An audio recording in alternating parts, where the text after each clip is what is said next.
Hi, lovelies.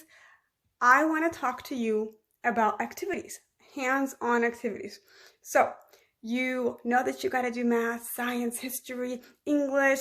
You kind of look through the books, you pick the subject, and you're like, okay, how do I go about anatomy? If I want to learn about, let's say, a crab, but we don't want to dissect because we don't like dissecting. It's totally okay.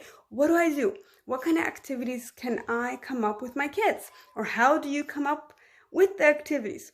Now, I want to remind you guys that I've been doing this for 12 years. I've been doing hands-on learning for 12 years. So I got a lot of knowledge, a lot of practice, and as the kids grow up, the activities have changed. And so with you, the same thing. When they're younger, you are going to do different activities than when they get older. Okay? So keep that in mind. You can also, because I have a big age gap, they all do the same activity, of course. But if they're more younger, then you can gear towards younger activities.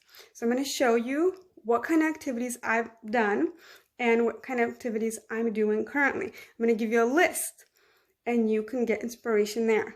You can always check on Pinterest for like hands-on learning, and you can get just all kinds of ideas, and then you can mix the ideas together and come up with your own creative idea. That's what I do.